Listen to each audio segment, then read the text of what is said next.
있다. 안녕하십니까?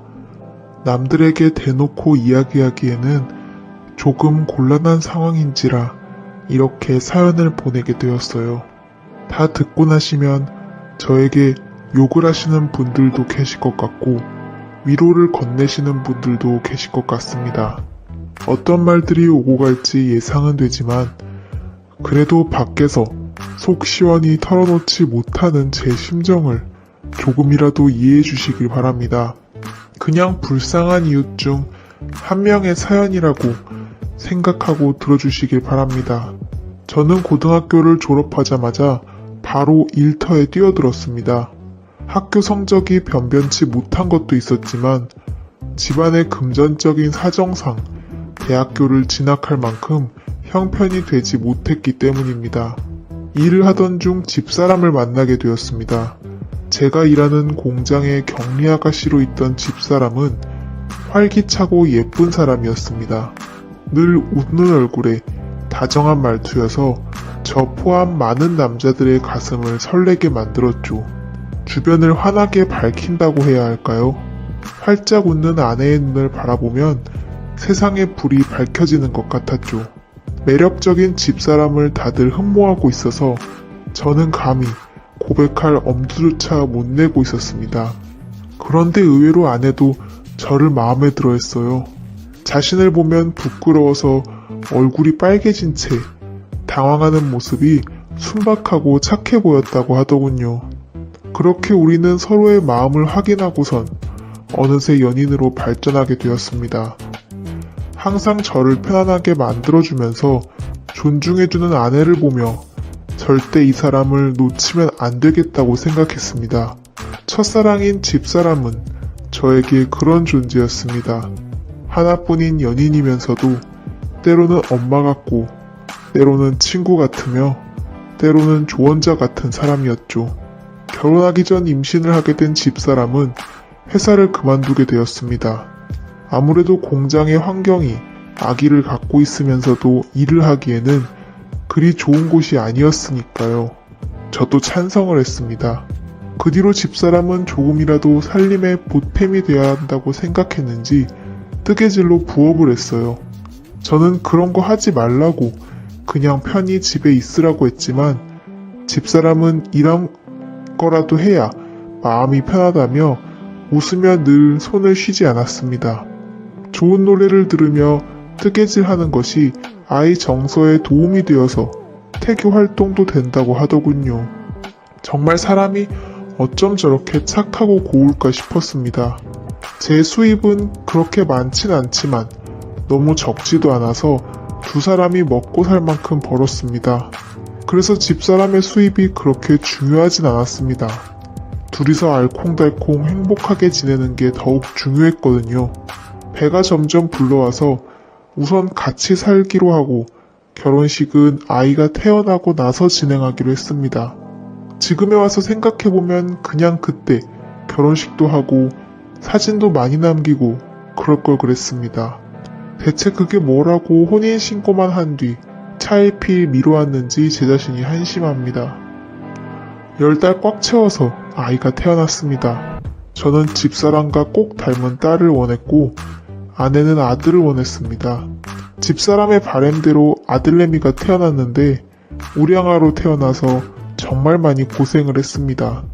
힘겨워하는 아내의 목소리를 분만실 밖에서 들으며 살짝 아이를 원망하기도 했었습니다. 그 뒤 아이는 무럭무럭 자랐습니다. 집사람은 무척 행복해하며 아들을 돌보더군요. 밤에 제대로 잠도 못 자서 점점 야위어 가는데도 그리 좋은지 내내 아이만 들여다보고 있었습니다. 그전까진 둘이서 오붓하게 보내는 시간도 많았는데 은근슬쩍 내 아이지만 질투가 나더군요. 그런 제 모습에 집사람은 아빠가 참 철딱선이 없다고 웃으며 저를 꼭 안아주었습니다. 그렇게 행복하게 하루하루를 보내면서 지내던 중 불행은 소리 없이 우리에게 불현듯 찾아왔습니다. 아이 돌을 막 넘겼을 무렵 그동안 밀린 뜨개질 완성품을 가게에 넘기고 오겠다며 집을 나간 집사람은 영영 돌아오지 못했습니다. 화난 대낮에 낮술을 먹고 도심 한복판을 달리던 차에 뺑소니 교통사고를 당하게 된 것입니다. 일하고 있다가 갑자기 저를 찾는 작업 반장의 부름에 전화를 받았습니다. 집사람의 소식을 듣는 순간 저는 머릿속이 새하얗게 변했습니다. 전화를 끊고 난 후 머릿속이 윙윙 울려대서 주변의 동료들이 이야기하는 소리가 하나도 들리지 않았습니다. 빨리 가보라는 말에 허겁지겁 작업복을 갈아입지도 못하고 공장을 뛰쳐나갔습니다. 손이 떨려서 운전을 할 수도 없어서 지나가던 택시에 뛰어들다시피 해서 자가타고 병원으로 향했습니다.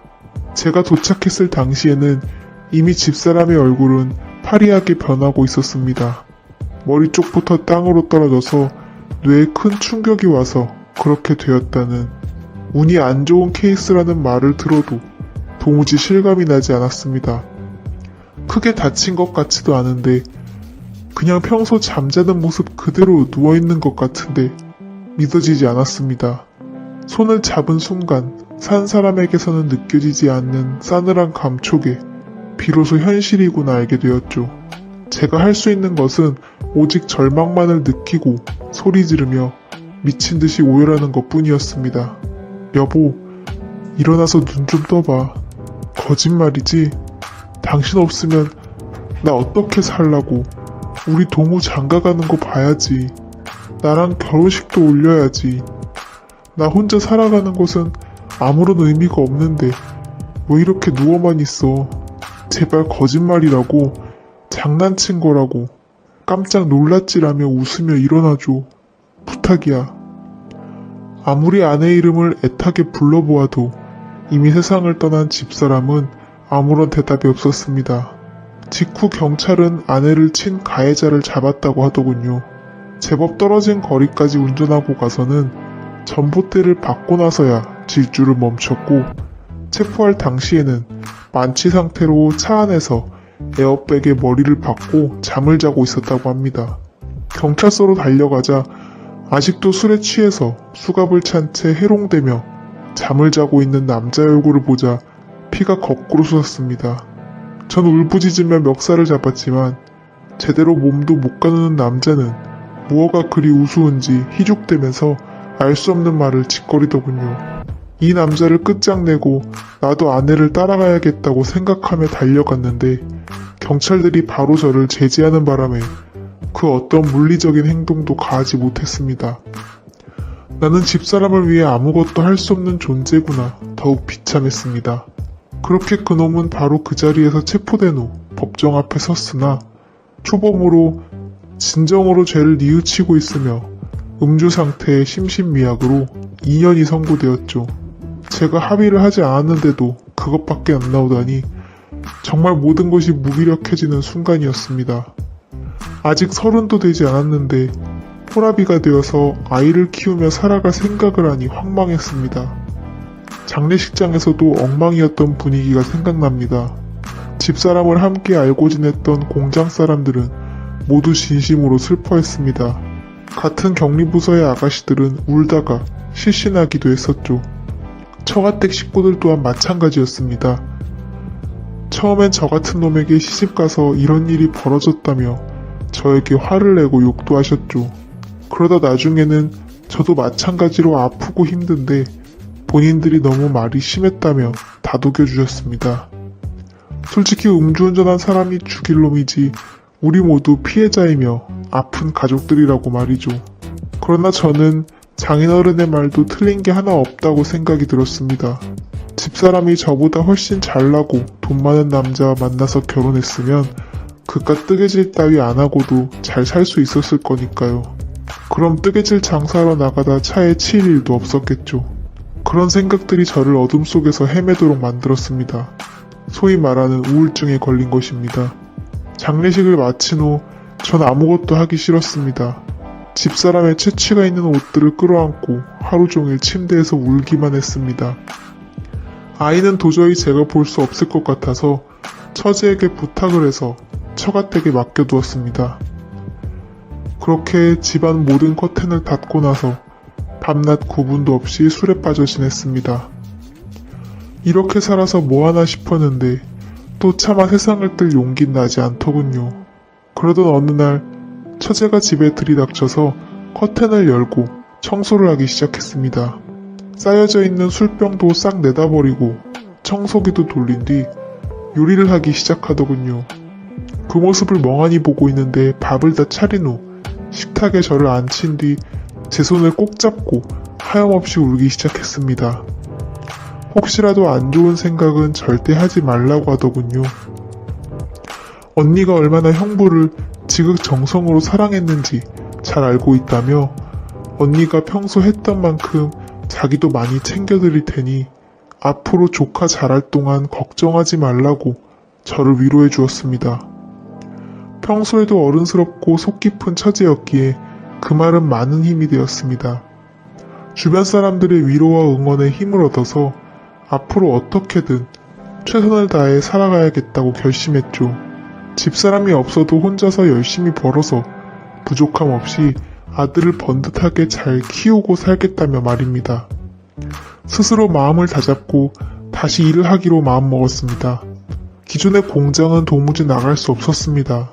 무단으로 일을 가지 않아서 폐를 끼친 것도 죄송하지만 그와 동시에 집사람과의 추억이 많은 곳이라 차마 가서 일을 할 수가 없더군요.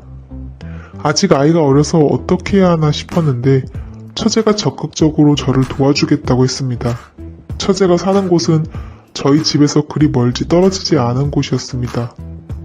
저와 집사람보다 1년 정도 먼저 결혼한 처제는 일찌감치 아이가 있었기에 자신의 아이를 함께 우리 애를 봐줄 수 있다고 하더군요. 정말 많은 도움을 주는 처제에게 꼭 보답해야겠다고 생각이 들었습니다. 아이가 점점 커가면서 들어가는 돈이 장난 아니라서 어떻게든 악착같이 돈을 벌어야 했기 때문에 밤낮으로 일할 수밖에 없었습니다. 공장보다 조금 더 효율적으로 돈을 벌 수 있는 게 무엇일까 싶었죠. 그런 제 눈에 띈 것은 바로 의류 원자재 납품 배달이었습니다. 새벽부터 열리는 시장에서 부자재와 옷감들을 오토바이로 배달하기 시작했습니다. 해가 뜨기도 전에 시작되는 일이어서 마감도 다른 일보다 빨랐습니다. 점심쯤 마감해서 바로 이후에는 식당 배달 일을 도왔습니다. 점심 식사를 제일 많이 시키는 백반집에서 배달을 도맡아 일한 뒤 저녁에는 삼겹살집에서 숯을 피우기 시작했습니다. 그때 당시엔 없던 말이지만 지금 사람들은 이걸 쓰리잡이라고 한다죠. 제 직업은 무려 3가지가 되었습니다. 의류 퀵 서비스와 식당 배달, 그리고 숯불 피우기까지. 그렇게 모든 일을 끝내고 나면 잠드는 시간은 저녁 11시가 되었습니다. 바로 쓰러져 잠을 자면 다음날 새벽 눈을 뜨기 정말 힘들었지만 돈은 열심히 모였어요. 코피도 많이 쏟고 고되었지만 점점 몸이 익숙해지니 할만하더군요. 애가 나중에 초등학교에 들어가게 되면 지금보다 훨씬 많은 돈이 들 것이고 중고등학교 땐 물론 말할 것도 없으니 한시라도 빨리 젊을 때 돈을 모아놔야 할 것 같았습니다. 이 일을 오래도록 할 생각은 없었고 목돈을 마련해서 장사를 시작해볼 마음이었죠. 어떤 장사를 해야 하나 구체적으로 생각해본 것은 없었지만 나중에 되면 뭐라도 하겠지 싶었는데 미래에 대한 결정을 내릴 시간이 생각보다 빨리 찾아왔습니다. 제가 일을 하던 삼겹살집 사장님이 건강상의 문제로 가게를 접고 시골로 내려가 산다고 하시더군요. 그래서 가게를 거의 헐값에 싸게 내놓을 계획이라고 하셨습니다. 직원들에게 가게 문을 닫을 수도 있으니 그리 알라고 이야기하셨는데 저는 그 말이 다른 기회의 뜻으로 들렸어요. 바로 이거다 싶었습니다. 그동안 눈대중으로 장사하는 것은 봐와서 왠지 저도 할 수 있을 것 같았습니다. 주방 이모도 당장에 가게 문을 닫으면 앞으로 먹고 살 일이 걱정이라며 울상을 지으셔서 더욱 확신할 수 있었습니다. 사장님, 실례가 아니라면 이 가게 제가 인수해서 운영해도 되겠습니까? 기존의 맛집 명성에 누가 되지 않도록 열심히 키워보겠습니다. 지금 여기에 계신 직원들 그대로 일하는 조건으로 진행하는 게 어떨까요? 대신 저에게 운영하는 방법을 자세하게 알려주시면 감사하겠습니다. 사장도 직원이 인수하는 편이 훨씬 마음이 놓인다고 무척 기뻐했죠.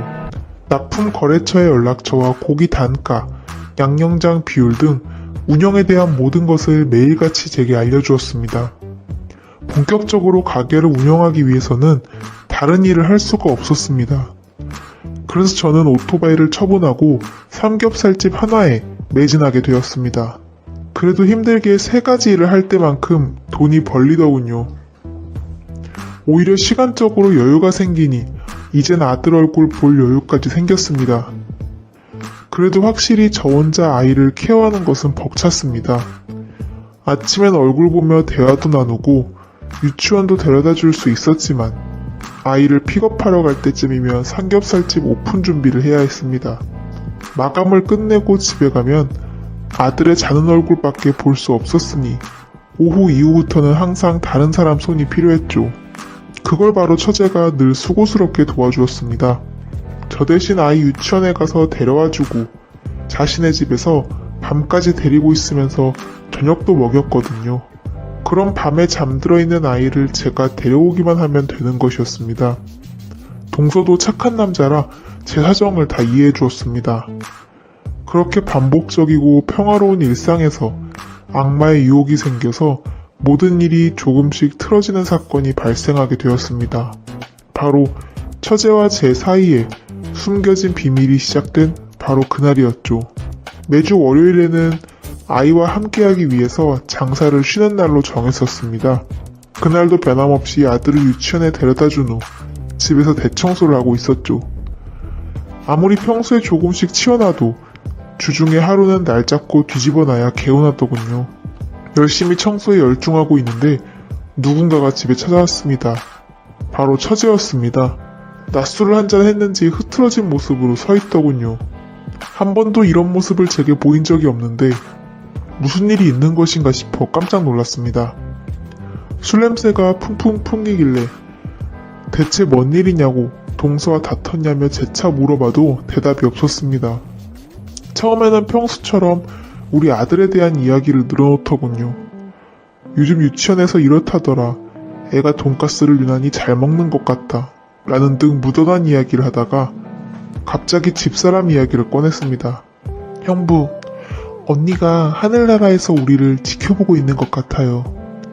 요즘 종종 꿈에서 나와서 자기 대신 형부를 잘 보살펴달라고 하더군요. 그런데 형부, 저 실은 고백할 것이 있어요. 이러면 안 되는 거 잘 아는데요. 형부를 볼 때마다 기분이 이상해요. 자꾸 형부가 생각나서 힘들어요. 저 아무래도 형부를 좋아하는 것 같아요. 몇 번이고 이러면 안 된다고 마음 접으려는데 그게 잘 안 돼요. 저는 그 이야기를 듣는 순간 어떤 반응을 보여야 할지 모르겠더군요. 너무 취한 것 같다고 일으켰지만 그런 제 손을 덥석 잡더니 자신의 심장이 뛰고 있는 게 느껴지냐며 가슴 위로 가져갔습니다. 단순히 술 기운에 하는 이야기 치고는 거세게 뛰고 있는 처제의 심장 박동에 덩달아 저도 두근거렸죠. 일단 다음에 이야기하자고 집으로 보냈지만 그 일을 기점으로 매일같이 처제는 저를 찾았습니다. 아이를 유치원 보낸 직후 제가 매장에 가기 전까지 우리 집에서 시간을 함께 보내게 되었습니다. 그렇게 한 번이 두 번 되고 어느새 우리는 남들에게 밝힐 수 없는 남녀관계로 발전하게 되어버렸죠. 소나기는 피할 수 있지만 한 방울씩 떨어지는 가랑비에는 옷 젖는 줄 모른다더니 딱 그 꼴이었어요. 정신을 차린 순간 이미 돌이킬 수 없을 정도로 깊은 관계가 되어버린 것입니다. 매일같이 저를 찾아오는 처제를 막연히 밀쳐내기엔 오랜 세월간 그리웠던 여성의 내음이 너무도 매혹적이었죠. 그 그리움과 애틋함, 욕망을 모두 해결해준 사람이 바로 처제였습니다. 그럴수록 동서가 우리의 관계를 알게 될까봐 걱정이 되었습니다. 처제는 제품에 안긴 채 늘 저를 다독여 주었습니다. 남편과의 정은 이미 식은 지 오래이며 이성으로서 바라보는 사람은 오직 저뿐이라고 하더군요. 알고 보니 동서 또한 따로 애인이 있다며 곧 이혼을 할 거라고 하는 말에 조금은 안심이 되었죠. 동서의 직업이 공무원이라 사람들 보는 눈이 있으니 당장 갈라설 순 없고 애들 다 클 때까지 기다려달라고 하더군요. 그 당시 처제의 말을 고지 곧대로 믿은 제 자신이 너무도 원망스럽습니다. 얼마 지나지 않아 삼겹살집 셔터를 내리고 있는데 동서가 도끼 눈을 뜨고선 제 앞에 나타났습니다. 형님, 어떻게 제게 그러실 수 있습니까? 형님이 사람입니까? 하늘을 거스르는 짓을 지금 하는 겁니다. 제 멱살을 잡고 흔드는 동서 뒤로는 머리카락이 흐트러지고 눈가에 멍이 든 처제가 서 있었죠. 동서 역시 애인이 있고 남처럼 지낸다는 말은 제 죄책감을 덜기 위한 처제의 거짓말이었던 것입니다. 그 뒤로 동서와 처제는 바로 이혼 절차를 밟게 되었습니다. 배우자 유책 사유였기 때문에 재산의 70%와 아이 양육권은 모두 동서가 가져가게 되었죠. 저도 가게 앞에서 동서와 멱살잡이를 하게 되어서 그 주변에 소문이 파다하게 났기 때문에 더 이상 동네 장사가 힘들었습니다. 결국 저는 눈물을 삼키며 쫓겨나듯 가게를 접고 이사를 가기로 결심했습니다. 이사를 가게 되면서 처제에게 이왕 이렇게 된 거 같이 살까 제안을 해봤지만 처제는 거절하더군요. 제가 싫어서 같이 안 산다기보다는 조카가 이상한 눈으로 바라보게 되는 것이 두렵기 때문에 당분간 따로 살자고 했습니다. 지금처럼 왕래하며 지내면서 이후 아이가 다 크고 나서 독립을 하게 되면 같이 살자고 하더군요. 그 말에 저도 동의를 하고 한 동네에 각각 서로 따로 집을 얻어서 지내게 되었습니다. 처제의 집은 차로 5분 정도의 거리에 위치해서 매일 서로를 챙겨주기엔 아무런 부담도 없었죠. 이후 저는 새로운 동네에서 다시 가게를 차려야 했기 때문에 반년간 눈코 뜰 새 없이 바빴습니다. 처제 역시 이혼 후 혼자 먹고 살 돈을 벌어야 한다며 다시 일을 시작하는 것 같았습니다. 우리의 이혼 사건 이후로 처가댁에서도 저는 집안 파탄을 낸 놈으로 찍혀 있었기 때문에 아이를 봐달라고 할 수 없어서 저희 부모님께 부탁을 드릴 수밖에 없었습니다. 다행히 초등학교에 입학하게 된 아이는 할머니 할아버지를 잘 따랐습니다. 점점 먹고 사는데 집중하다 보니 예전처럼 처제와 매일 어울릴 순 없었지만 나름 안정적인 생활을 하고 있었죠. 그러던 어느 날 가게를 마치고 문득 처제와 한 잔 술을 마시고 싶어서 처제네 집으로 향했습니다. 전화를 했지만 받지 않아서 그냥 바로 안주 이것저것 슈퍼에서 사들고 현관문을 열고 들어갔죠. 종종 방문했기에 현관 비밀번호는 알고 있어서 벨을 누르지 않고 들어갔는데 순간 제 눈에 띈 낯선 남자의 신발이 보였습니다. 전 불이 나게 집 안으로 뛰쳐들어가 방문을 열어 젖혔습니다. 제가 들어온 소리를 듣고 황급하게 옷을 챙겨 입던 처제와 낯선 젊은 남자가 침대 옆에 서 있더군요. 대체 이게 뭐하는 짓거리냐고 화를 냈습니다. 그러자 옆에 있던 남자는 오히려 황당해 하더군요. 뭐야? 자기 이혼했다고 하지 않았어? 근데 저 남자는 대체 뭔데? 아, 진짜 어이없네. 아니야, 자기야. 저 사람 우리 형부인데 언니가 안 좋게 되고 나서 조금 정신이 이상해졌어. 내가 자기 언니인 줄 알고 자꾸 저러는 건데 너무 신경 쓰지 마. 내보내고 올게. 기다리고 있어. 젊은 남자에게 한없이 다정하게 굴더니 저를 팩 쏘아보더군요. 제 손을 잡아 끌며 집 밖으로 향했습니다. 형부, 왜 이렇게 눈치가 없어요? 제가 그동안 빙 돌려 말했는데 전혀 못 알아들은 거예요? 저도 형부도 이젠 각자에게 가자고요. 처음부터 우린 만나서 안 될 사람들이었잖아요. 전 말끔히 다 털어냈으니 형부도 정신 차리고 다른 여자분 만나세요. 조카도 좀 잘 챙기시고요. 저를 헌신짝 버리듯 내버리는 처제의 모습과 표정, 말투에 저는 여우에 홀린 기분이었습니다. 절 진심으로 사랑한다고 생각했던 처제는 이제 낯선 사람이 되어버렸고 저는 혼자 남겨졌습니다. 정신이 이상한 취급까지 받게 되었으니 하늘을 거스르는 짓을 한 벌을 제대로 받는구나 싶습니다. 나중에 저도 생을 끝내고 하늘로 가게 되면 집사람을 다시 만날 수 있을 텐데 다시 볼 면목이 없습니다. 그래도 아내는 너무도 착하고 절 사랑했던 사람이니 이런 제 선택을 존중해주지 않았을까요? 한순간의 유혹에 빠져서 결국은 살던 동네에서도 쫓겨나게 된 제 자신이 무척 부끄럽습니다. 남은 생은 다른 이성을 만날 생각하지 말고 오직 아들 하나만을 보고 살아야 할 것 같습니다.